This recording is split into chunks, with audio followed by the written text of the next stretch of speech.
আসসালামু আলাইকুম। আমি ডাক্তার এবিএম আব্দুল মতিন, অধ্যাপক সার্জারি বিভাগ। আমি ল্যাপারোস্কোপিক ও জেনারেল সার্জন। আজ আমি আলোচনা করব একটি কমন সমস্যা, আমাদের শারীরিক সমস্যা, পাইলস। পাইলসের ইংরেজি বা মেডিকেল নাম হচ্ছে হেমোরয়েড বলি আমরা। তো সহজেই আমরা বুঝি এই শব্দটি দিয়ে পাইলস। অনেক সময় আরও বিভিন্ন নামে আমাদের বাংলাদেশে বিভিন্ন প্রান্তে আছে। তার মধ্যে একটি নাম হচ্ছে অশ্বরোগ। এই অসুখে কি হয়? এই অসুখে পায়খানা করার সময় রোগীর মলদ্বার দিয়ে রক্ত যায়। তাজা একদম ফ্রেশ ব্লাড টয়লেট করার পর প্যানে পড়ে যায়। অনেকে বলে এসে, স্যার, মুরগি জবাই করলে যেরকম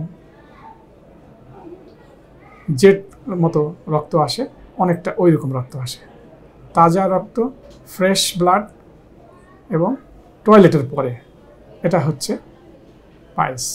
তবে একটা জিনিস মনে রাখতে হবে যে মলদ্বার দিয়ে রক্ত গেলেই যে এটা পাইলস বা অশ্বরোগ তা না। আপনি অবশ্যই আপনার নিকটস্থ একজন চিকিৎসক, এমবিবিএস চিকিৎসক অথবা সার্জারি বিশেষজ্ঞের শরণাপন্ন হবেন। কারণ অনেক সময় মলদ্বারের ক্যান্সারেও এরকম রক্ত যায়। এটা যে মলদ্বারের ক্যান্সার নয়, শুরুতেই এটা নির্ণয় করা উচিত। এটা যে পাইলস এবং মলদ্বারের ক্যান্সার না, এটার জন্য খুব সহজেই এটা রোগ নির্ণয় করা, ডায়াগনোসিস করা যায় প্রক্টোস্কোপি বা ইভেন শুধু আঙ্গুল দিয়ে, গ্লাভ ফিঙ্গারে আমরা আঙ্গুল দিয়ে অনুভব করেও ডায়াগনোসিস করতে পারি। প্রক্টোস্কোপি করলে যে রক্তনালীগুলো মলদ্বারে মোটা হয়ে যায়, এটা দেখেই আমরা পাইলস ডায়াগনোসিস করি। যদি ক্যান্সার থাকে তাহলে আঙ্গুলে অনুভব করে আমরা বুঝতে পারি। তারপর হয়তো আরও উচ্চতর পরীক্ষা, কোলোনোস্কোপি বা সিগমোইডোস্কোপি এগুলো করা যেতে পারে। পাইলসের চিকিৎসা হচ্ছে, যদি ফার্স্ট ডিগ্রি হয় বা সেকেন্ড ডিগ্রি হয়, মানে প্রাথমিক অবস্থায়, আগে তেমন কোনো ওষুধ ছিল না, ইদানিং কিছু ওষুধ আসছে। সেটা হচ্ছে যে নরমানল বা এই জাতীয় কিছু ওষুধ আসছে, যেটা অনেক সময় খুবই কার্যকারী। এছাড়াও কোষ্ঠকাঠিন্য যেন না হয়, তার জন্য শাক খাওয়া, ইসবগুলের ভুসি খাওয়া, পর্যাপ্ত পানি খাওয়া। কোষ্ঠকাঠিন্য যদি না থাকে তাহলেও ফার্স্ট ডিগ্রি পাইলস ভালো হয়ে যায় বা রক্ত তেমন একটা আসে না। কিন্তু যদি এটা সেকেন্ড ডিগ্রি বা থার্ড ডিগ্রি বড় হয়ে যায়, দেরি হয়ে যায়, তখন একটা অপারেশন লাগে। তবে সব সময় অপারেশন লাগে না। প্রাথমিক অবস্থায় বিভিন্ন ধরনের ব্যান্ড, ইনজেকশন এগুলো দিয়েও আমরা চিকিৎসা করতে পারি।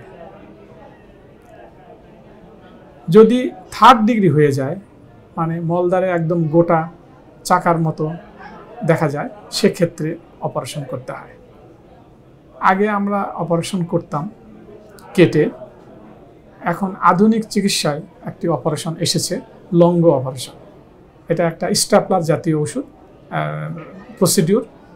এটা আমরা খুব সহজেই ব্যবহার করতে পারি এবং রুগী ডে কেস হিসাবে, মানে ওই দিন অপারেশন করে ওই দিনই চলে যেতে পারে এবং তেমন কোনো ব্যথা বা জটিলতা হয় না।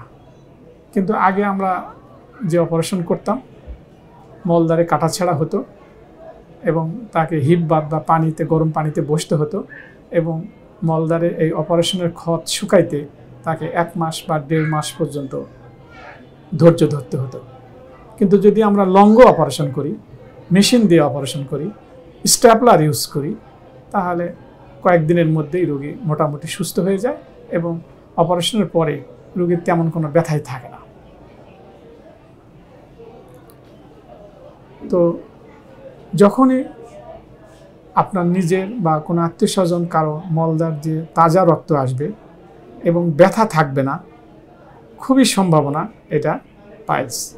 তবে চিকিৎসকের শরণাপন্ন হয়ে এটা অবশ্যই নির্ণয় করতে হবে যে এটা ক্যান্সারের জন্য রক্ত যাচ্ছে না, ক্যান্সার নয়।